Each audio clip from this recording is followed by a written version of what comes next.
Rotate the pod, please, Hal. Rotate the pod, please, Hal. I don't think he can hear us. Rotate the pod, please, Hal. Yeah, I'm sure we're okay. Are you saying that nobody in New York will work with me?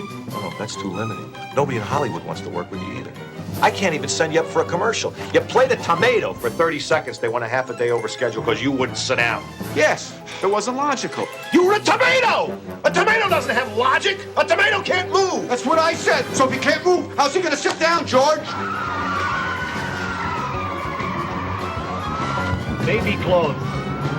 This place has got everything.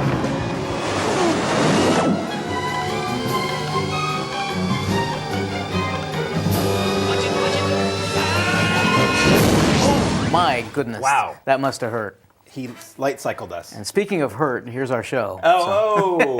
And you are? Mark. And I am Tom. And we are the Cinemaniacs. So. Oh, but well, wasn't that smooth? Down just like rhythm. We haven't started taping yet, have we? No, wait.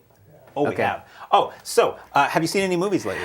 What did I see? About 10 movies this week, I think? Yeah. How about you? Oh, you probably saw 20 because you watched all sorts of other stuff. I kind of watched a whole lot more this weekend. If we have time, I'll talk to you about all of them in detail.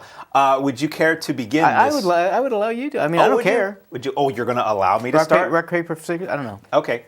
Why not? Hey, it's the taste sensation that's sweeping the nation, apparently. What do you do when you're made of little multicolored bricks and you're in a feature film? Well, you are the hero and you go on a journey, and we're going to call it the Lego Movie.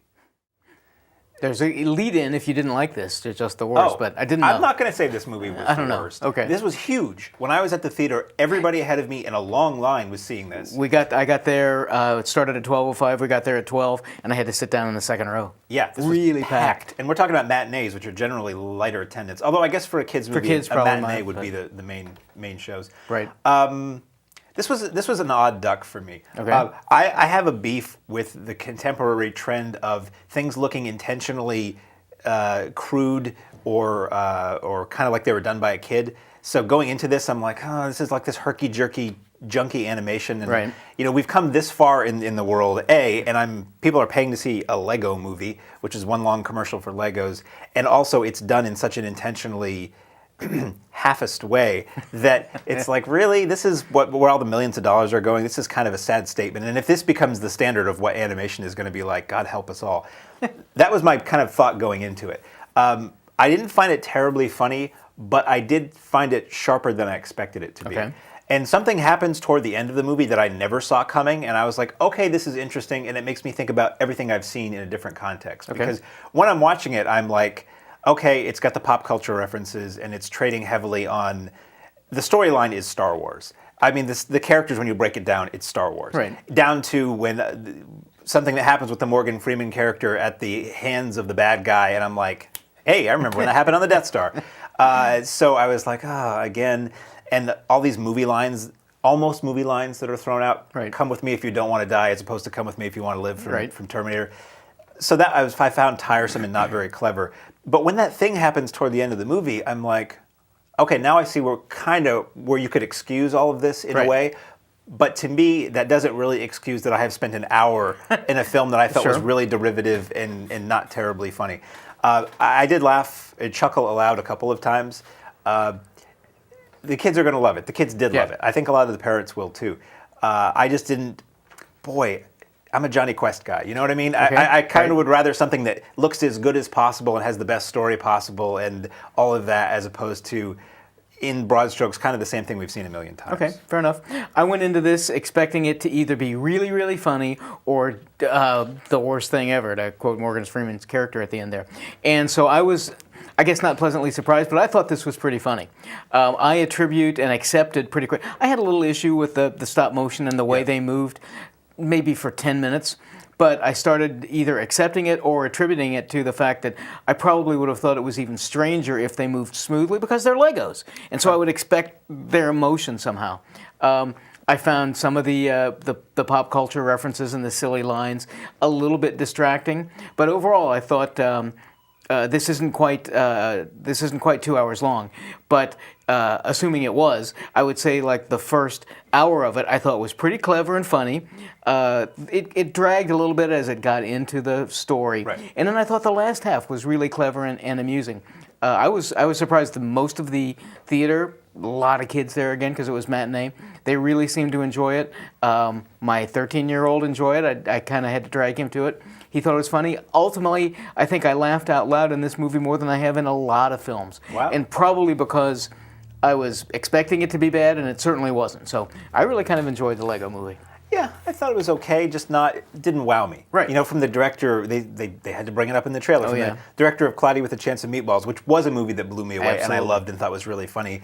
And for me, this wasn't. So, Right. Speaking of barrels full of laughter. Oh, barrels full of laughter, absolutely, and finding little gems that they're not toys or anything like that. I don't know where I'm going with this, but George Clooney, Matt Damon, John Goodman, a whole herd of folks end up putting it back to the Nazis and finding lots of valuable art and restoring kind of the uniformity of all of that because they're the monuments men.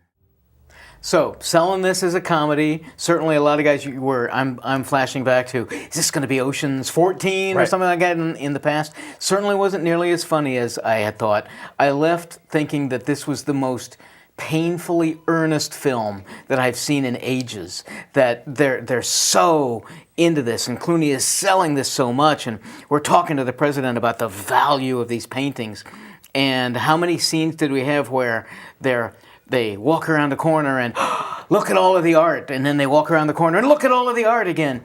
And for me, the big push, and not to steal your thunder, but No, you go ahead. mentioned it, was the big question that Clooney's character keeps asking the president, or actually they ask him, is it worth losing lives over art?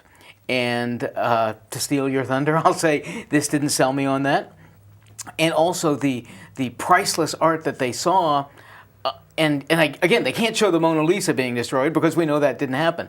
But I didn't identify with any of them, and I'm no art connoisseur, but I didn't identify with anything. I didn't identify with the characters well enough. We didn't spend enough time for them. And I guess my understanding, one of the criticisms of this as a factual film, is that there were many, many more people, and they've been distilled down to a couple. I had trouble following even the couple. For me, it was disjointed, painfully earnest, and I was really disappointed in The Monuments Men. I went in knowing very little other than the very, very broad stroke of what the story was about. And I didn't even really know who was in it. I knew it was Clooney and Damon and Bill Murray because it was on the theater's website. Right. So when they were putting the team together, I was sitting there going, ooh, it's Jean Desjardins, who I love. And then they, ooh, it's Bob Balaban, who I love. Yep. So that was kind of cool. My problem with it is that it was not as funny or as rip-roaring an adventure as I hoped it would be. At times, it feels like it's a slightly more egg-heady Indiana Jones movie, Right. where you're running Yep. from you're trying to steal these things from the Nazis, and there's urgency. Yep. But for a lot of it, there wasn't much of a sense of urgency. It kind of meandered a little bit to get from point A to point B. There were moments that were really funny that I liked. There were moments where the cast worked really well together. It's a really good cast. It's really well shot. It feels like it reminded me of like a 60s or 70s World War II movie, you know, where the kind of things I would watch on a lazy Sunday afternoon. Okay. And I was watching it on a lazy Sunday afternoon, as a matter of fact. So taking it with lower expectations, I thought it was a pleasant 2 hours. I mean, if you're into World War II, it's a movie for grown-ups more or less, which is kind of cool. But most of the audience was far older than I was. I just kind of left wishing I had liked it more than I did, knowing who's in it in the subject. I love the score. It's a good old-fashioned brass, big band kind of score. So overall, I thought it was a good time. I would say maybe matinee rather than evening show. Okay. Financially, I think it's, and maybe it's because, I didn't pay anything to get in, that I was easier on it than I would have been if I'd paid 10, 12, 15 bucks. We often talk about the audience and its constituency, and we went to see it, my wife and my younger son and I went to see this at the late show. No, it was actually like a 6 o'clock show on Friday, and a large contingent of older folks. Yeah, same almost here. Some that I would have expected, are they veterans of not this war, but certainly other wars. They certainly seemed to enjoy it. None of us did. And in trying to be nice to it, my wife was saying, well, Walter, did you learn anything? And so for the kids, I think they learned a little bit. my recommendation is to do exactly what we did immediately afterwards and go rent Kelly's Heroes, which for me is the much more, very similar in vein, but the much more fun, rollicking type of enjoyable film that I expected Monuments Men to be. And the same thing happened with me. It's like, boy, I want to go home and watch Where Eagles Dare tonight. Okay, right. Because it just, again, it reminded me of those films. It reminded me in a way of the original Inglourious Bastards, which was an early 80s Italian war adventure movie that actually really wasn't very good, but it had that sense of just kind of fun, as it were, as much fun as you could have when people are being shot around you. So yeah, I guess we would say see Monuments Men at a discount rate, and then rent Kelly's Heroes and Where Eagles Dare. Right, there you go. So up next, speaking of grave consequences, what do you do when you have sharp, pointy teeth and a yearning for some sanguinary satisfaction? Ooh. Well, if you're a toothy teen, you boogie on down to the Vampire Academy. Okay, so expecting nothing from this. I thought the trailer looked sort of funny, and so I went in thinking maybe this will be funny. Wow, it's bad. We spent so long establishing these silly, stupid rivalries. It's all kitschy dialogue. Performances are bad. And you and I both love the horror films, and this isn't at all a horror film. It's clearly comedy. But so I like funny comedy films. Fright Night is one of the original. See, I thought this was trying to do the comedy drama thing. Yeah, and it was more drama as opposed to comedy horror or even horror. Yeah. And this just on every stage, I guess it was fairly well shot. But wow, this was bad. It felt to me like a CW pilot.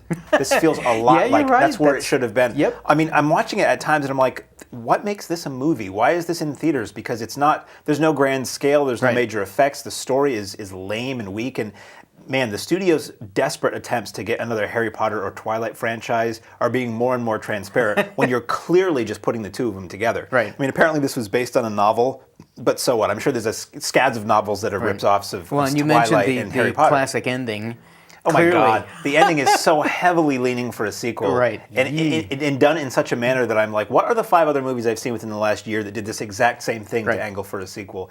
The humor was not funny and it never really worked. And I'm watching it, I'm like, this feels like Mean Girls, and it turns out it's the director of Mean Girls. There you go. And there's, oh, that guy directed Mean Girls. Let's see this movie, maybe it'll be good. And then there's, oh, that guy directed Mean Girls, and maybe this movie will feel like a really, really weak, knockoff of that. Director of Mean Girls, writer of Heathers, and again, it felt like a bad ode to those films. Right. 2 terrific films, by the way. But so how do they combine and make kind of junk? It was just garbage, and it was lame. It was dumb garbage for teen girls, really. And all the trailers in front of this had I had a headache by the time the movie started because they were all awful teen oriented movies. Right. And this was just, and there's so much heavy, these people are this, and they even had on-screen titles, these various factions, and it was just like, how much of this movie is verbal exposition and backstory? Take out your scorecard and figure out who's who. who. It was really, really not good, Right. and I don't expect we're going to be seeing a Vampire Academy 2 We can anytime only soon. hope. So despite what you may think, we do thank our friends at Keene Cinemas for their help. But we're honest with you and with them.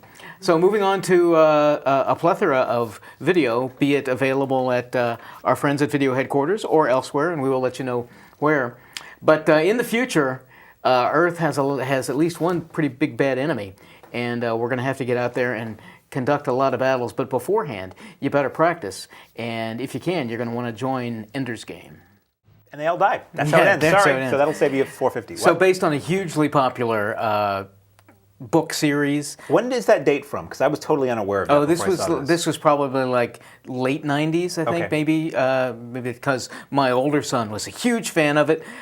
He was a bit more, he liked this a good bit more. My younger son didn't like it a whole lot. I hadn't read the books, but I'm a big sci-fi fan. So does this distill the whole series of books into one movie? It distills, and this is one of the things that real fans of the books, and we've talked about this beforehand, a book, your average book, 200, 300 pages, if it's on average a page a minute, that's 4 hours, 5 hours. You can't possibly do that. You do have to condense it, and they condensed a lot of characters. They bring in one major character from the book, Bean, very, very early.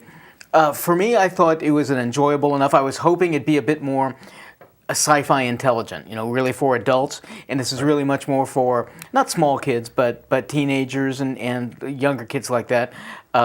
Wasn't crazy about this in the theaters. Was wondering how it would hold up on home video. The effects hold up really well. Harrison Ford, love the guy from his earlier work, and it's just so earnest, and all he does is grumble anymore that I had issues with that. But overall, I thought Ender's Game was a good adaptation, and even as a film, stood up pretty well. I thought it was okay in the theater.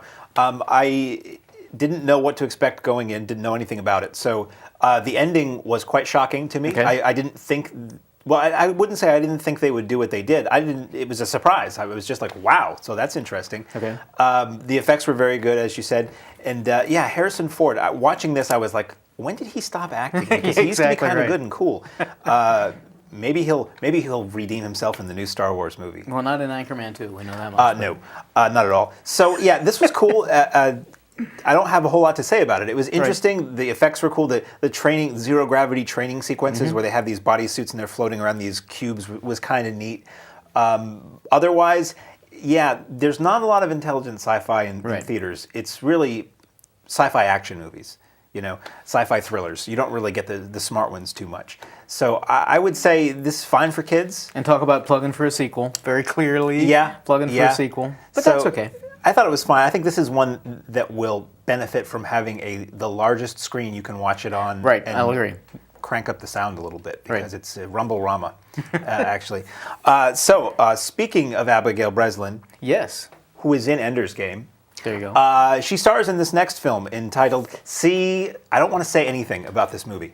Okay, it's going to be tough. I'm going to front load this one a little bit. I really liked this. I thought it was wonderful. I didn't read the back of the box. I didn't watch the trailer. Yep. I went in fresh, so I didn't know where this movie was going to go. And I'm actually going to say, if you trust me or us at all, don't watch the trailer that we're going to play right now because I'm sure it's going to give things away. It doesn't give away a whole lot. Does it not? Okay, because not knowing who these, not knowing we may not knowing who these people are or where the story goes makes this really, really cool. Yeah. So here's the trailer. Don't watch it. Just turn the sound off. and when you see two schmoes on the screen, that's us, and you can turn the sound back. It's called Haunter. So a lot of times I'll blame you for shoving stuff at me that you get freebies and stuff like that. Yeah. Wow, this just knocked my socks off. Really smart, clever. Everybody in it is terrific. I don't remember the father's name, the guy who plays their father, but he has some really serious, heart-wrenching scenes. Breslin is wonderful. And without giving it away too much, I'll say this is a mixture of Groundhog Day meets Paranormal Activity. Kinda. And don't want to go much farther than that because it really will spoil it. But as you made the missive to our audience, if you trust us, go rent Haunter if you find it at all curious and interesting, because I just thought this was a big surprise and wonderful. This reminded me of I may have said this already, this reminded me of like a Twilight Zone episode. Okay. Just in that it went in weird directions that I didn't expect. It's not particularly gory. No. I mean, the tone is gruesome and the subject matter is kind of gruesome. And I think there's one moment that you see briefly in the trailer that's a little kind of, it's imagery of some gruesome stuff, but it's not really gory or violent or anything. This actually would be a decent one for, I don't want to say kids, but for like teens to watch. My 13-year-old, and you know how I treat my 13-year-old relative to his viewing habits. Totally. Watched it and really, he likes horror movies too. Yeah. But even he said that this wasn't particularly scary. It's much more almost psychological thriller. And smart. And I'm watching this and I'm like, man, this reminds me, and in no way are the two similar, of this movie Cube that I saw years ago, Canadian film that was really neat. And I looked it up afterwards and it was the same director. I'm like, this guy is really good. And he did a movie called Splice a few years ago that I never saw. Wasn't crazy about Splice. I've heard people like it. Someday I'll rent it. But Cube I love too. So we're not going to say much specifically about this, that it really nailed the creepy, late night, dreamy kind of vibe, dreamlike vibe. And I thought this was just... This is one of the best horror movies I've seen in a long time, and I watch a lot of them, and I don't like most of what I see for contemporary stuff. So I would highly recommend Haunter, which is out on video. It's my big recommendation of the week. Is it really? To tell you the truth. Oh, cool. Yes. Now, we'll find out whether or not this next one is our recommendation. I kind of have an idea that it's not for yours. You think so? For you, relative to a previous show. But... what's a lawyer going to do when he's offered lots and lots of money and he has an opportunity to just keep making it? But strangely enough, it happens to be working in drug trafficking. Well, he's going to be referred to by everybody as the Counsellor. What? Huh? What? What did he say? What? So this was on my list of worst films I saw last year. I didn't disagree with you. This is a really bad movie. Sure is. This is Ridley Scott, who made Alien, Gladiator, stuff you've Blade heard Runner. of. Blade Runner. Oh, that one? Yeah. Yeah, that one. Great cast. And Yeah. it's just dumb. This reminds me of the films, saying off air, the films that Tony Scott was making in the 80s, like Revenge, the Costner movie, where Right. it's just big stars really slumming in terms of the subject matter and their performances.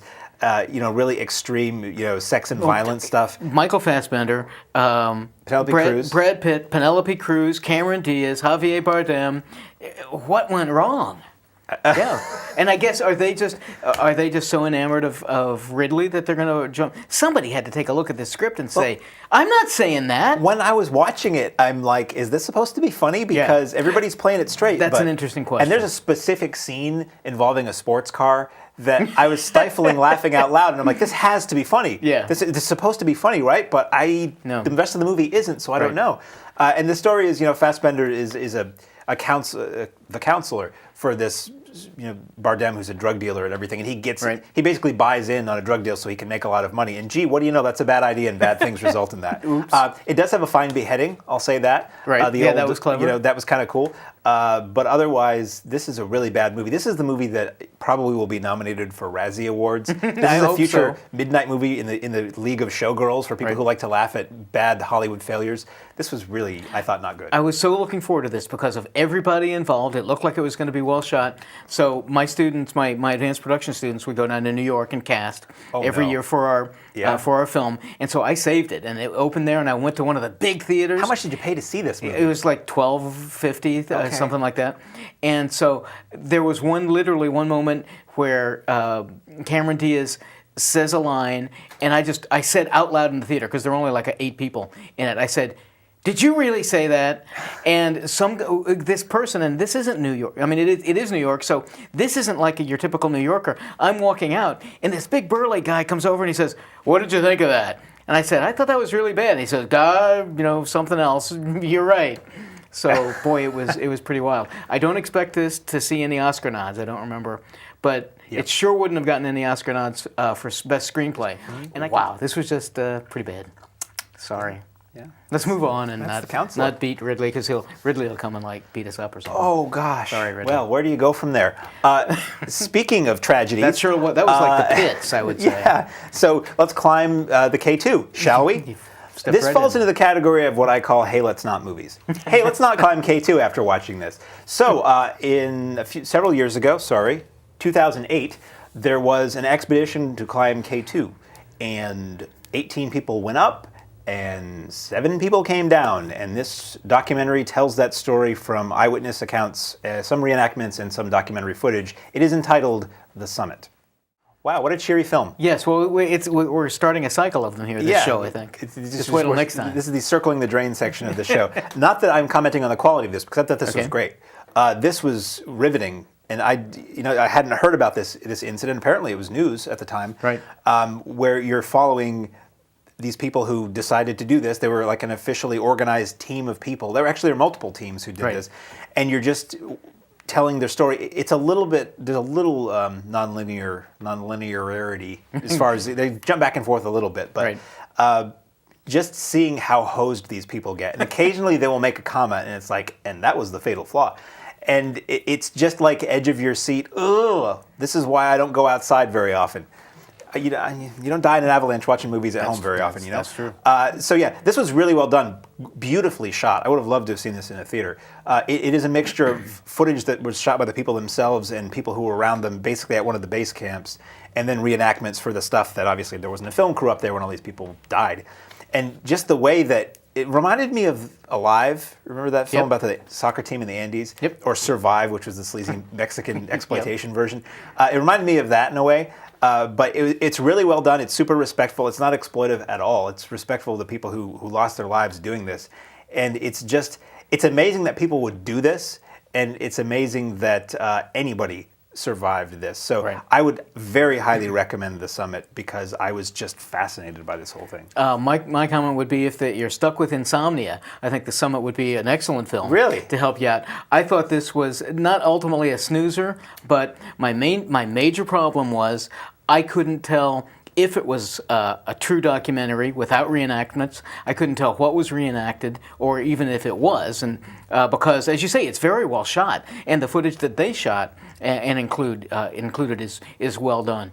But so I was really confused, and my wife watched this with me, and we were both trying to figure out, is this real? Is this fake? What's going on?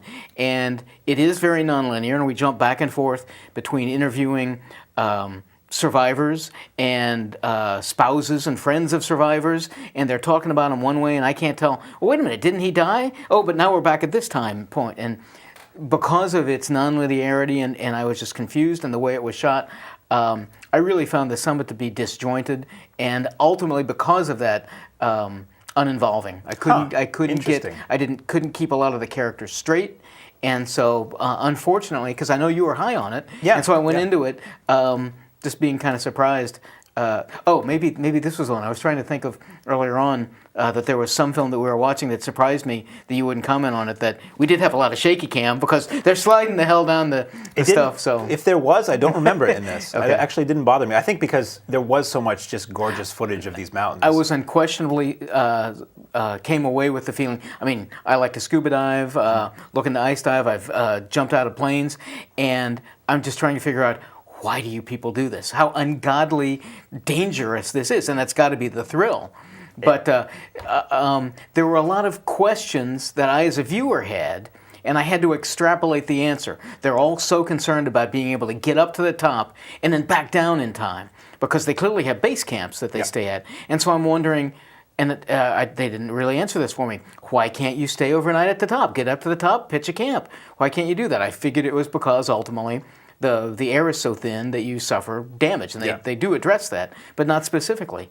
I just had a lot of questions from a completely uneducated viewer's perspective that the summit really didn't do it for me. Sorry. We split on the summit. I think so. A rare disagreement. Yes. So speaking of films that we probably split on. We may have split on, but another happy-go-lucky sports action-adventure flick finds Robert Redford as a sailor out piloting his lovely little boat, and he comes across some troubles and ends up having to survive until the point where he thinks that all is lost. Well, we don't need to review it, do we?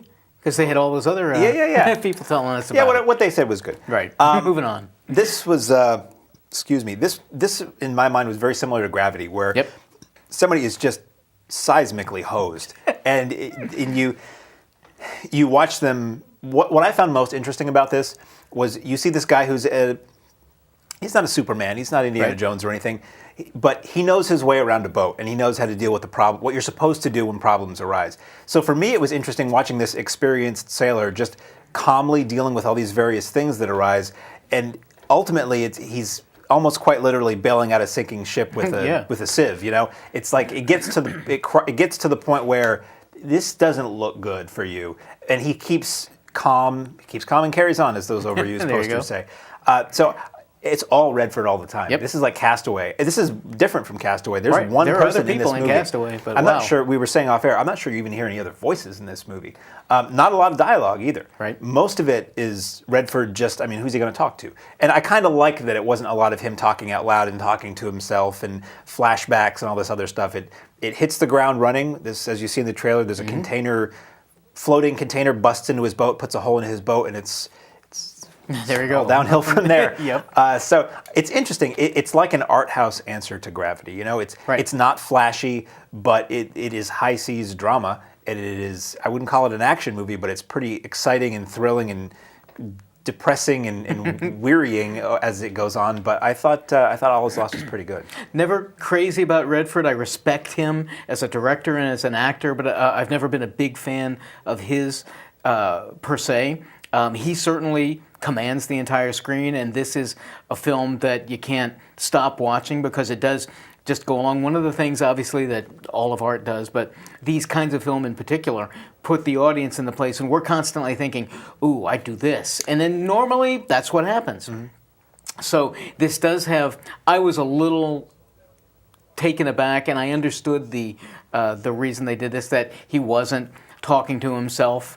I certainly tend to do that. I think most of us probably do. I felt at many times they intentionally avoided that. He'd injure himself or something would go wrong. There was a moment where, and I'll give my older son credit for this one, that this was like the longest filmic build-up to the F word I've ever seen, because this happens and this happens and this happens and this happens, and then he just screams it. So I was a little taken aback by that. Ultimately, my problem, and this gets back to my comment about, we're thinking about what we would have done. Clearly, this man is pretty affluent. He's got this wonderful boat that's all his, and obviously he can take time off and just float around the world or however long. Not that it was clear that seemed to be what he was doing at the time. But so all this happens, and you can't afford a cell phone. You can't afford a waterproof phone to call for something. So many of what I would assume to be, because as a diver, I'll always take something like that around. What are you going to do if you get trapped out at sea? There are ways to avoid that. And so some of what I took to be just logical precautions. Now, if he'd had it, the movie doesn't exist, granted. But answer that for me as a film.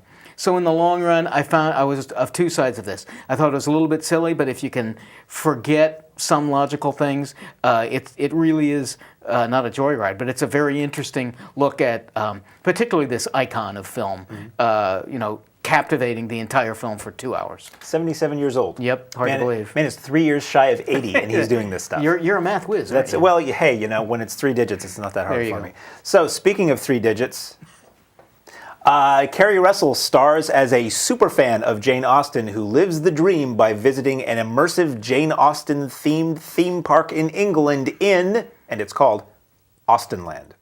I'd never go there. It looks a little too ostentatious for me. Oh my, I missed that one completely. Sure, not an Austen fan. I respect her writing. Not a fan of the books. My wife just absolutely. This I thought was made for my wife, and she was dying to see it. So I watched it after she did. Light and fluffy, which is kind of what I expected, but a little bit too much, and that was even her reaction to it. Yeah, I going into this, I was thinking, who's this movie for? If you're not into Jane Austen and know all the references that are really heavy at the beginning of the movie, you're just like, this felt like it should have been made 15 years ago when all the Jane Austen films were in theaters and the books were popular, more in the popular consciousness than they are now. It seemed like it was too late. Jennifer Coolidge is really pushed hard in the trailer. I didn't find her funny. I found her more grotesque. All these faces she was making and the dumb lines just weren't funny. Ultimately, the best thing about it was the actor, James Callis, I think it is. He played Baltar on the new Battlestar Galactica. He was really funny as one of the actors in the theme park. And this actually did surprise me where the story went toward the end. Yeah. So ultimately, I thought it was pleasant enough, but it's really riding on Kerry Russell's likable and Baltar is likable. Well, and it had a nice look to it. Austen fans, I think, will probably enjoy it a little bit. But yeah, it was lighter than even I expected it to be. So speaking of light and fluffy entertainment in our last 6 minutes, yes. What do you do? Oh no, it's your turn. No, I don't mind. Okay. What do you do when I steal your thunder? You start talking. I'll start talking and say, what do you do when you're an American soldier in a group of soldiers and you're assigned to go invade that German bunker? And as you're going over there, you find a little bit more trouble from those Nazis than you really expected, and you're going to have to fight a war of the dead. Hey, you learn a lot from that trailer, don't you? Yeah, don't you? This was given to me, offered to me to review, and I like horror movies. There's a movie called Shockwaves from 1977 that I will cut to the chase and say rent instead of this, which I love, and that was about Nazi zombies. So I thought I would love to see another film do that, maybe with better technology, better budget, better visuals, whatever. And this, for me, didn't. My main problem with this was that every time anything happens, it becomes shaky cam and really dark to the degree where you never really see the zombies in this. They're guys who are clad in cloaks and, kind of German soldier uniforms, but you never see their faces or anything, which may have been a cost-cutting move. But it's just this fracas, and who's doing what to who, and you just kind of wait until the dust settles and the heroes move on to the next place. Right. And it was just, at times it was well shot, and it looked like it had some money for sets and costumes and things like that, but it didn't go anywhere. And I found myself at an hour really ready for this to be over. And I'm like, man, this movie's like 80 minutes. And if at an hour I think it's too long, there's just nothing to it. Right. It would have worked best as a Masters of Horror episode or something, just short and compressed. But yeah, not being able to see anything, I just I tuned out. Right. You gave it an hour, which was about twice what I started to give it before I got really, really bored and burdened by it. Lots of B's there. We're going with alliteration this show. But, yeah, I mean, it had moments of atmosphere, I suppose, but I was, again, distracted by the exact things that you mentioned. What cleared, you can't see what's going on. So is this a budget issue? It didn't seem to be. And so I just couldn't understand why they did it. There have been so many other, strange to say, Nazi zombie movies that I think would be that are better and can be more fun. That War of the Dead certainly didn't do it for me. No, unfortunately. So I'll have to end on a high note and say, go Red Haunter. Yeah, twice. Absolutely. So we're not going to be on next Monday. That's true. Because it's a holiday here at Cheshire TV, so it'll be yet another breathless catch-up show when we're back in 2 weeks. Until then, who are you? Oh, me? Yeah. Oh, hi, I'm Mark. And I'm Tom. And I think we're the Cinemaniacs.